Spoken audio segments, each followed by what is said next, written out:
Okay, let's get started. Good morning, good afternoon, and good evening. I'm Diana, and I'm the Head of Research and Sustainability at the Global Blockchain Business Council.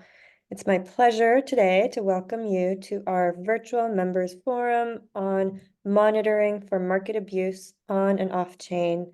This is a bi-weekly webinar showcasing the innovative work of our members around the world. And today we're joined by Chen Arad, co-founder and Chief External Affairs Officer at Solidus Labs. Welcome. Thank you so much, Diana, and thank you for pronouncing my name so well. The Hebrews are not always pronounced as well as you just did. Well, we know each other for a couple of years, so it's great to have you. Bad practice. In 2024, I want to highlight for the audience, many leading economies are expected to present clear crypto market integrity regulation and requirements to prevent market abuse. Solidus's webinar today will feature data, original research, and case studies delving into the unique challenge of crypto and DeFi's new market structure and decentralized ecosystem. And presents this specifically when it comes to price and trading manipulation and market abuse, as well as the unique opportunity to enable safer and integrity-driven digital asset markets through on and off-chain risk monitoring. In this session, Chen will examine crypto-specific manipulation typologies in DEX-based insider trading, hard-coded scam tokens, liquidity pool wash trading, and other malicious activity, and the ways in which it manifests itself across centralized and decentralized digital asset markets, emphasizing regulatory approaches and how leading crypto firms are addressing these challenges. I want to emphasize that GBBC member Solidus Labs provides financial institutions, crypto firms, DeFi entities, and regulators with crypto-native risk monitoring solutions to monitor, detect, and prevent crypto and DeFi market manipulation and abuse on and off-chain. Across its solutions, this firm monitors over 250 million trading events and analyzes $16 trillion in value in crypto and DeFi markets daily, protecting approximately 25 million retail and institutional entities. That's very impressive. I want to give a quick background on Chen before we start. In his role, Chen leads Solidus Labs' market engagement, policy, and communication strategy as co-founder and Chief External Affairs Officer. He works closely with the firm's regulatory and strategic partners to proactively promote integrity standards in the digital asset industry. And briefly, Chen also runs a number of coalitions, councils, and working groups in advancing standards in the space, working alongside other key stakeholders. He led the development of market integrity and shared surveillance codes of conduct for the crypto industry starting since 2018, which is since I know you, because I was part of your group and you were fantastic leading it. Thank you, Chen, for joining us. Really excited to have you here, and I will hand things over to you to begin. Thank you very much, Diana. Pleasure to be here, and thank you for joining that Market Integrity Code of Conduct working group that we ran 5-6 years ago, because this is how we know each other, and also I think it speaks a little bit to just how long the industry and we included have been trying to address these crypto market integrity challenges. I see quite a few people who've also been very committed to this effort in the audience. So thank you for joining today. And let me go ahead and share my screen. I am just verifying that you can see my screen because I wake up with cold sweat at night from nightmares where I accidentally shared my messy desktop. So it looks like it's working, right? Yeah, and hear you. So you are good. Okay, great. So thank you for joining, and thank you for this wonderful presentation, Diana. I won't say anything more about myself because I'm already slightly blushing from your introduction. A little bit on what I want to cover today. I'll very briefly, I think Diana did a good job covering Solidus. I'll very briefly just touch on who we are and why we believe, we have something to say about this. I'll talk at the high level at the what I think about as the fundamental infrastructural challenge of market integrity when it comes to decentralized assets. What is the cross on and off chain element of truly demonstrating integrity in crypto, and how is it going to play increasingly a central role in regulation and other challenges? And I want to spend most of the time really just diving into some of our published research and case studies of crypto-specific forms of market abuse and manipulation that we help our clients, which Diana mentioned, including regulators and industry, to address. And then, of course, leave enough time for questions. Just based on who I see is in the audience, I have a feeling there's going to be some good questions. And Diana, as I told you, I get very excited about these things. I can talk for a very long time, but feel free to interrupt me if you think there's anything I should be diving deeper into. And on that note, I think Diana did a good job. So I'll just briefly mention that Solidus has been around now 6 years, extremely committed specifically to addressing the crypto market integrity challenge. We do it mostly through our technology, Halo, market integrity, unified market integrity dashboard, token sniffer, which I'll talk about, which specializes in preventing smart contract integrity, market abuse and integrity issues. We've also been deeply committed to advancing the conversation through our DACOM summits. I love putting my photo here, Asaf's, my co-founder Asaf's photo here, because he's a very modest guy and I think it makes me feel uncomfortable. But anyway, we try to bring through our DACOM summits the industry to chat, to discuss these challenges and advanced standards. And we also have been privileged to be able to launch something called the Crypto Market Integrity Coalition. You can see the majority of its members here. It's not an industry association, but just a very focused a community of interest and pledge that organizations that are committed to market integrity and having high standards of market surveillance commit to in writing, and where a lot of market integrity leaders meet to discuss and create standards. So again, just to emphasize, beyond just our direct work, we've also been working really hard with a lot of partners to ensure that the strong effort that crypto has demonstrated over the past 5 years to solve these issues is communicated to the rest of the world and to regulators, and is done in a unified manner. When that point, let me start with the fundamental challenge, the cross on and off chain market integrity challenge. I'll touch every element of this slide in a second, but I'll start by saying that really, we love to talk about decentralization in the crypto and in the crypto DeFi and digital asset industry. And it is true that assets like Bitcoin and obviously many other blockchain-based assets are the first example of non-physical assets that are not centralized, that are not native to any particular exchange, meaning anyone can start a new venue to trade them, can trade them with no intermediary on chain. The assets are truly decentralized. However, when we talk about decentralization, we often forget that until today, around 8, depending on the month and DeFi volumes, but 80 to 90% of trading volume, which is where assets are traded, where most of prices ultimately get decided, happens on centralized platforms. Essentially, again, like, while the assets are decentralized, as part of the evolution of the industry, as part of inviting, creating more accessible ways, more easy ways to trade cryptos in digital assets, most of the places where you can trade them, essentially, you take a decentralized assets and you force it into a familiar centralized order book, and they're traded in a lot of ways.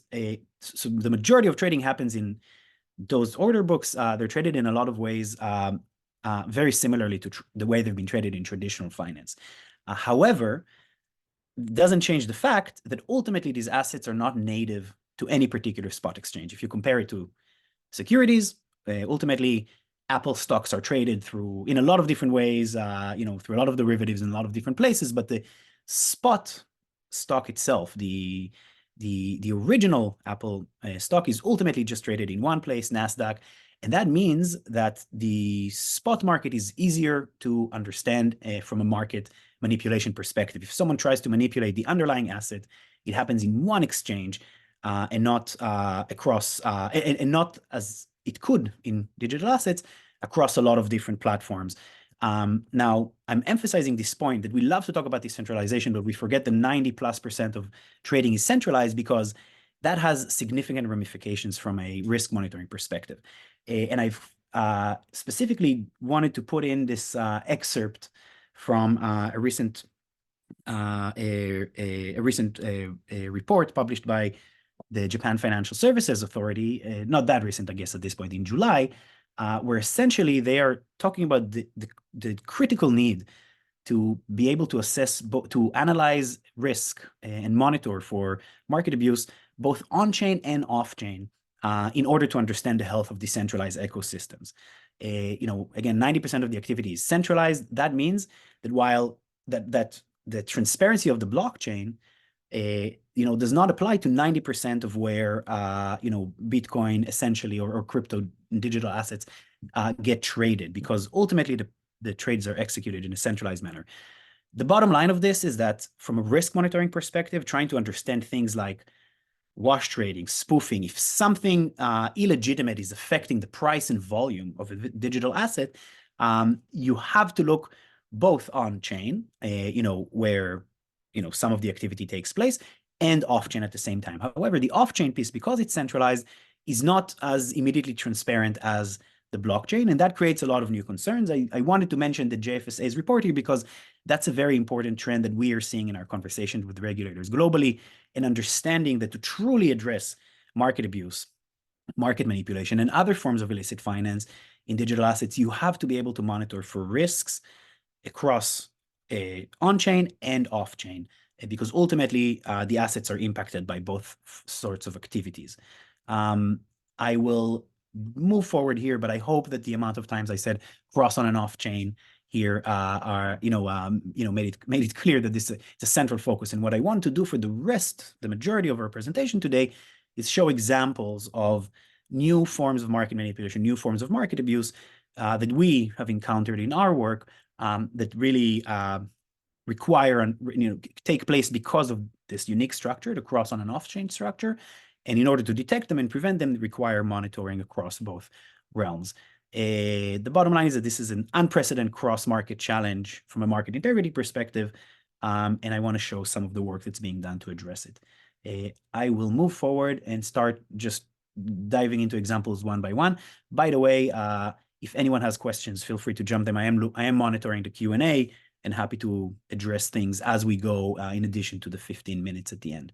So I wanted to start with, it's easier to write DEX to SEX insider trading. It sounds a bit funny when you say it, but essentially, I want to talk about insider trading, some research we published on it, and how it happens uniquely because of this intersection between on-chain, decentralized trading, and off-chain centralized trading in the digital asset space. So I'll start with the headlines.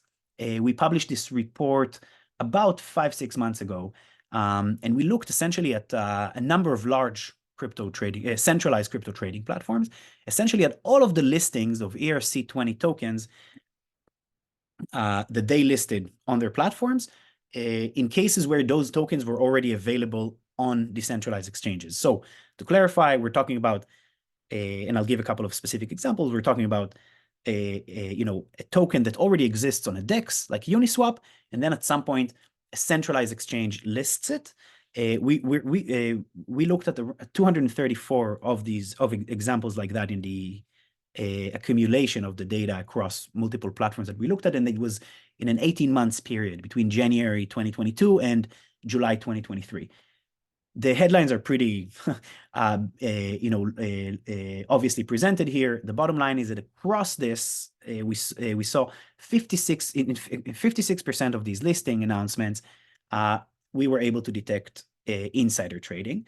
And let me clarify what I mean when I say insider trading in this case. Essentially, by looking at the trading on a decentralized exchange of those tokens and monitoring the news and around the listing of the announcement, as well as other forms of data, including continuous monitoring of the data, the trading on the centralized platforms, etc.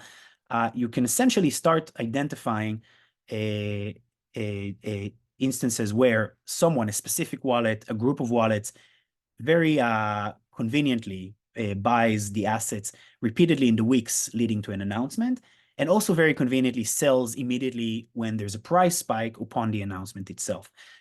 This is just one example. And again, most of the monitoring here is actually of decentralized trading. However, you have to coalesce it with centralized elements like news, etc. It's important for me to say this is actually a tool that we developed working directly with regulator, and a number of regulators are utilizing it because insider trading is one of the most obvious, I would say, concerns when it comes to market abuse and market manipulation. It's something that is very clearly illegal in traditional finance and just very clearly considered unethical to have material to get access to material non-public information and utilize it. What really these examples, sorry, and I will say just in terms of our research, you can very easily see also that there are obvious serial inside traders that essentially do this over and over and over.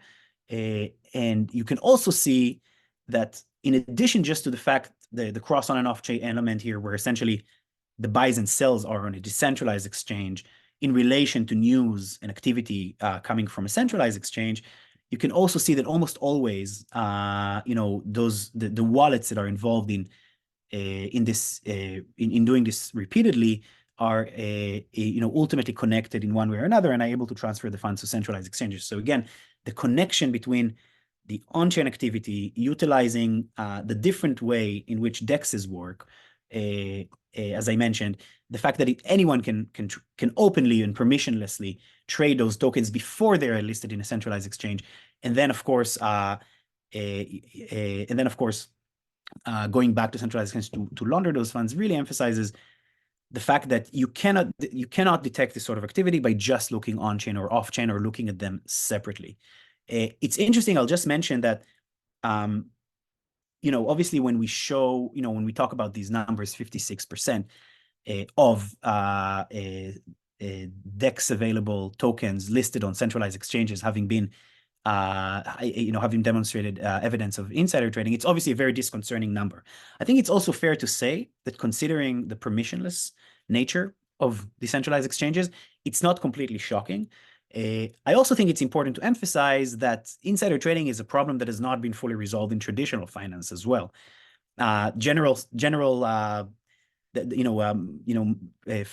professional that I speak with from the traditional financial world tell me that the estimate is that around 10-15% of corporate news instances in traditional finance are accompanied by insider trading. The big difference here is that because of the nature of decentralized exchanges, it's very easy to trade those assets in a less monitored way. Because again, you can just do it on a DEX without an intermediary. There are also new ways to develop material non-public information. For example, the relationship between issuers and market makers. Sorry, I'm just looking at the question here. So the relationship, for example, between market makers and issuers, and the relationship between investors in certain cases and token issuers means that there are new ways in which people can get information about potential listings. Another very interesting element, threat here, or new challenge that blockchain-based assets on DEXs create is that oftentimes, we learned over time that there are ways in which very sophisticated actors can learn how to utilize the transparency of the blockchain to understand if a centralized exchange is considering listing a centralized asset. For example, without giving specific examples, but basically by being able to see certain wallets that might be affiliated with an exchange that are testing tokens on DeFi as an indication of potential listing. So bottom line, the transparency of decentralized exchanges and the way they work, and the fact that the digital assets are decentralized and are available permissionlessly before they are listed on centralized exchanges, creates new challenges, and that's part of why you see the high number here. But, and it's an important but, and I'll go back to this over and over today, one thing that we also really emphasize to regulators is the opportunity here. Unlike in traditional finance, where it can be very difficult to know when insider trading happens without traders doing disclosures and a lot of monitoring of employees, this is an example of automatically detectable, transparent insider trading. So by using the right tools, by looking at the right cases, you can actually see how in the long run, through the transparency of blockchain-based assets, you'll be able to actually reduce and potentially create an even cleaner environment. Again, it requires the industry focusing in this. Regulators are definitely focused on this. And from our experience, this is really something that a lot of crypto platforms are working to solve. I do see a question here about look at crypto derivative exchanges and DEXs. Yes, the answer is absolutely. And I hope we can dive deeper into that during the question later, during the question Q&A period later. But the short answer is yes. I want to jump into another example, which is actually, it's interesting because in traditional finance, this would not be considered necessarily something that's related to market manipulation, but it really does emphasize how the lines gets blurred because of the new structure of digital assets and how they're traded cross on and off chain. Essentially, transaction without, to give a sense of, this is a case study based on our work with various exchanges. Essentially, this looks at instances where, there's behavior, there's essentially in the intersection between deposits and withdrawals from wallets and the way deposits and withdrawals from wallets obviously are on-chain, are recorded on the blockchain, but in the intersection between those behaviors of a particular wallet and account and the behavior of the account off-chain, you start identifying things that just doesn't make sense and ultimately can lead to revealing illicit activity. In one particular case, the one that you're seeing some of the stats around it here, it's not necessarily a lot of money in the grand scale of things, but it was interesting because essentially an exchange that we, in certain exchanges that we work with started identifying that there are specific wallets that transact in and out of an account that is that sits on a centralized off-chain platform. So essentially, most centralized trading platforms, you'd open an account. That account is not on the blockchain, right? It's on a private platform, and the activity that happens there is not recorded on the blockchain. However, the transactions from a wallet that you own, and when you, for example, want to deposit funds into that account, are obviously on chain. Some of our platforms started noticing a lot of instances where you see a certain wallet, in this case, depositing, I believe it was Solana, over and over into an account. The account is off chain, and when you look at the activity that the account, when you look at the activity that the account off chain is involved in, you actually, it's really hard to explain why the deposits would come in and out. So essentially, you see money coming in and out from a wallet into a centralized account, and then the account not necessarily doing anything with it or trading it in ways that don't make economic sense. Oftentimes, again, it's important for me to emphasize here, when you look at, you wouldn't necessarily, just an account that doesn't do a lot of trades off-chain is not necessarily a concern. Just deposits and withdrawals from an on-chain wallet is also not necessarily a concern. But the combination of things, if you look at both the activity on-chain, and you see a lot of deposits and withdrawals, but then you see that the account is not really utilizing it for anything, that often raises suspicions. And just by identifying certain oddly behaving accounts like that and their relationship with on-chain wallets, we've been able to, in many cases, identify attempts, and successful or not successful, to launder money, to try and, in this particular case that I'm showing here, to actually fund the local money mule ring in the country where the exchange was based. Again, this is not traditional market manipulation, but the reason I wanted to provide this example is to emphasize the role that this cross on and off-chain connectivity and intersection plays in allowing illicit actors to engage in illicit finance without being detected unless you look at both at the same time. Bitcoin flash crashes is a very interesting example because obviously it's an instance where the price of a very important digital asset changes very, very quickly. All of these have been in the news. Obviously, it's something that people are aware of. The one thing I want to emphasize is that, again, one of the most important, these sort of things happen. In traditional finance, usually, I think under more than 10% of a price change in an important asset would usually lead to stopping trading. It's not something that you can do in traditional finance. In crypto, apologies. It's also a young ecosystem, volatile assets. It's part of why a lot of people actually want to invest in this. It's not necessarily the fact that these sort of things happen is both natural and part of the evolution of the ecosystem. However, when something like this happens, you want to very quickly understand if someone tried to manipulate the price of, say, in this case, Bitcoin on a particular centralized platform, taking advantage of the fact that that trading happened in a centralized way, while there's also ongoing decentralized price activity. Oftentimes, these things actually happen because of mistakes. Fat finger trade, someone accidentally added an extra zero. The key point is that only by having very proper surveillance foundation and an ability, on the off-chain exchange, you'd actually be able to understand very quickly if something malicious happened or not and take action correspondingly. What's also been interesting for us is that in cases where we work with platforms that do, their off-chain surveillance in real time, by coalescing on-chain and off-chain data, it's actually very possible to predict that some account is trying to, do a really big trade that might manipulate in an illegitimate way the market and decide in advance and actually potentially prevent it. Just emphasizes the importance, again, of looking at the prices of these assets both on and off-chain simultaneously, not just in the context of a centralized order book, and specifically the opportunity for real-time trade surveillance, which is quite unique to crypto. It doesn't really happen in traditional finance, where the standards are more T1, T+1, T+2. So looking at data in retrospect. I wanted to give a few other examples.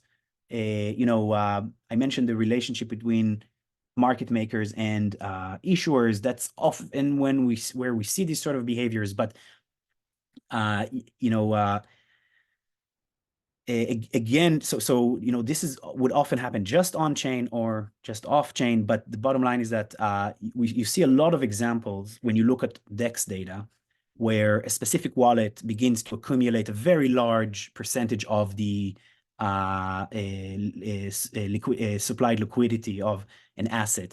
And you can see, especially when you look at some of the behavior of those same wallets off-chain as well, you can see a lot of cases where wallets buy. The price of the asset goes along with their buying, and the moment that particular wallet stops buying, the price drops, which of course indicates potential abusive behavior like ramping or cornering the market. Again, one of the keys here is understanding the flows and how they end up, in many cases, going into centralized exchanges in order to try and offload the profit. But this is a behavior that we see a lot.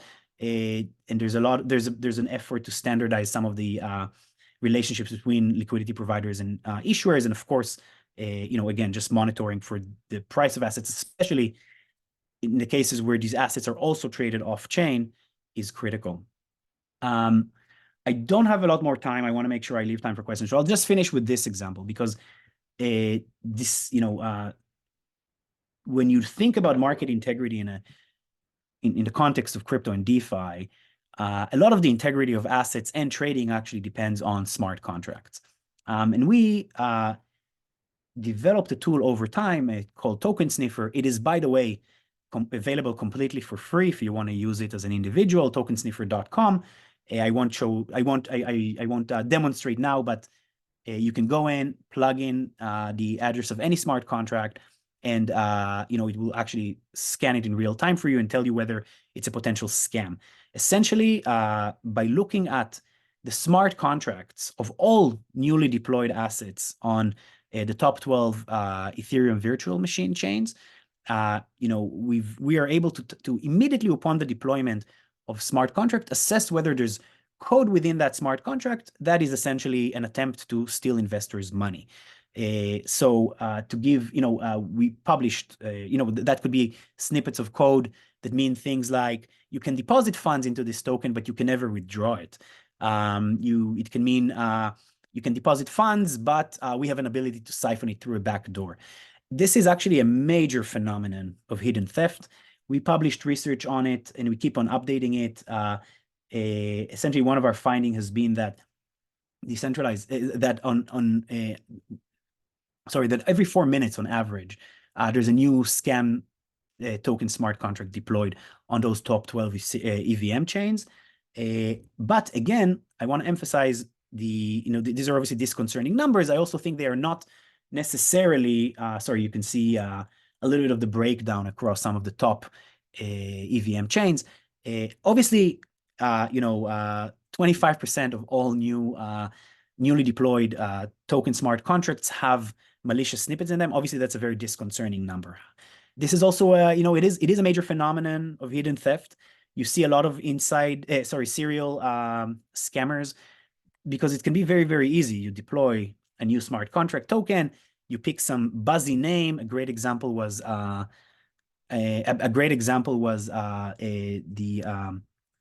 Squid Games token, perhaps the most famous hard-coded rug pull in the history of DeFi, where essentially there was a piece of code that did not allow withdrawing the funds. It was a very buzzy name. People really loved the show at the time, so they figured out put some money in. The price kept on going up because no one could withdraw it, and ultimately there was also a piece of code that allowed withdrawing the funds through a back door. One thing again, and I'll finish with that because we don't have a lot of time. If anyone wants to follow up or for me to share this presentation with them, feel free to email me. But a very important thing we emphasize as part of these conversations is, especially with regulators, is yes, in a permissionless reality, it's very inviting for scammers. Anyone could deploy a new smart contract, etc. However, these are also automatically detectable scams. Unlike in traditional finance, where enough people need to be scammed so that someone would report it, and then, maybe you'll be able to make the public aware that there's a scam.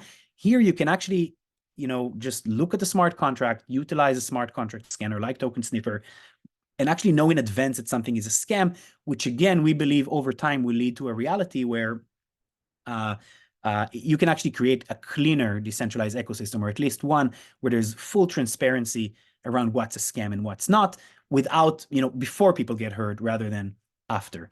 I know I'm past my time and I see questions coming in, so there's quite a few things that I won't be able to get into today, but if anyone is interested, always happy to follow up. I will mention briefly, again, just first of all, just summarize with my main point here. There's a major challenge.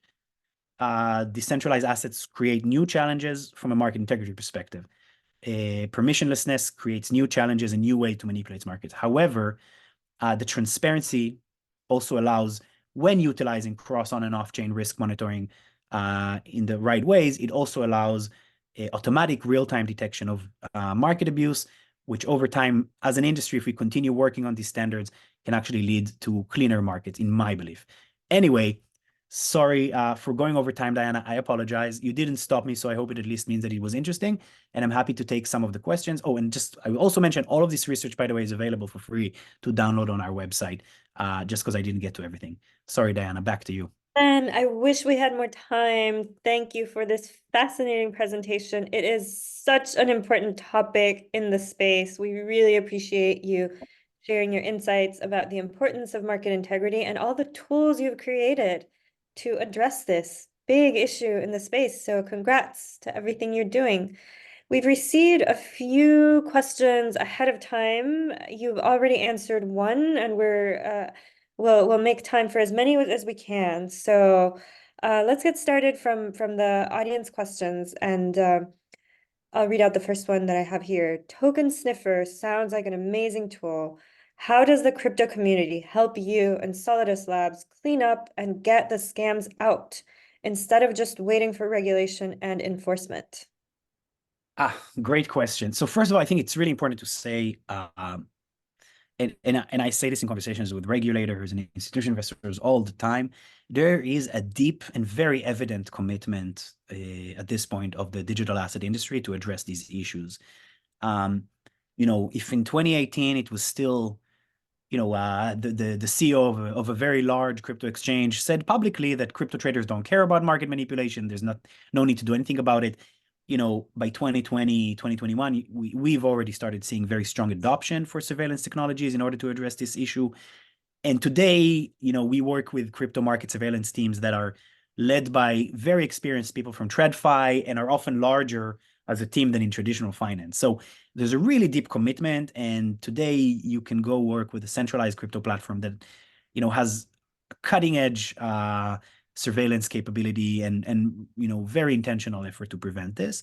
So I can't stop emphasizing, and I know I saw there are some surveillance leaders in the room. I can't stop emphasizing just how much this is taken seriously and how much work has been put into addressing this by responsible platforms in the centralized world and also increasingly in the decentralized world. I think it's fair to say the DEXs are also understanding. I think there's a recognition that markets that aren't fair simply would not last, that crypto cannot grow if it's markets that are driven by insiders. And as accessible as something might be, if my grandmother uses it and someone manipulates 10% off the bottom and 10% off the top for her, then it's not truly accessible. So there's actually a very deep commitment. I mentioned the Crypto Market Integrity Coalition, where a lot of people voluntarily spend time in order to help standardize around it. And even in the DeFi space, there's a lot of interest in addressing some of those issues. The last point I'll make is that when it comes to DeFi, because DeFi market integrity is really a different ball game when trading doesn't happen in a centralized order book, when it happens through liquidity pools, and just the way DeFi function, it's very different. And then there's also always the challenge of how do you keep things decentralized while also mitigating the risk. And there's actually enormous commitment to try and address this. There are decentralized platforms that are members of that are signatories of CIMIC, and also just that work with us in order to think what's the right approach. Like anything in crypto, there's a lot of approaches and people trying to do different things. Address, maintaining decentralization, but also allowing for market integrity and risk monitoring can sometimes happen just by creating more awareness, directing people to use tools like Token Sniffer to make sure they don't make the mistake of investing in something wrong, maybe creating community alerts versus actual intervention, all the way to models that actually potentially intervene, block traders who are abusive, etc. So that was the long answer. The short answer is the industry is deeply committed to this. Not everyone, but it's very noticeable, and I think it's very easy these days to find exchanges and places where you can trade that are really deeply committed to this and do everything they can to protect their investors and users. Yes, we have a very important question coming up next here. Is the crypto community ready for a self-regulatory organization, an SRO, in the USA, like in traditional market infrastructure? That's in some ways, I think some people would say that's the crypto regulation 1 million Bitcoin question, right? I think it's a complicated question because I think the answer is yes. I feel the industry is ready, but is it possible is a bit of a different question between whether it's ready or possible. I think that SROs, self-regulatory organizations are a very kind of deeply entrenched concept in traditional finance. It's not just about self-regulation; it's also about a lot of other things. It's also important to say that like SROs in the USA specifically, I'm looking at the questions, most centralized exchanges, SROs, recognized SROs in the US, like in NASDAQ, NYSE, CME. And I don't think that's something that we think about as the industry. Sometimes when we say SRO, we just think about the industry creating an organization that, sets standards. And then you have examples of, obviously organizations like FINRA or the FIA for the futures industry. I actually think, to answer the question specifically, from a in terms of the, from a cross-market standardization of risk monitoring, illicit finance prevention, and market surveillance, the industry is ready.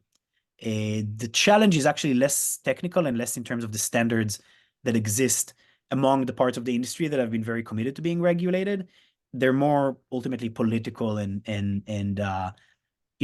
just a question of political will to actually enable and endorse for U.S. regulators to endorse an SRO. So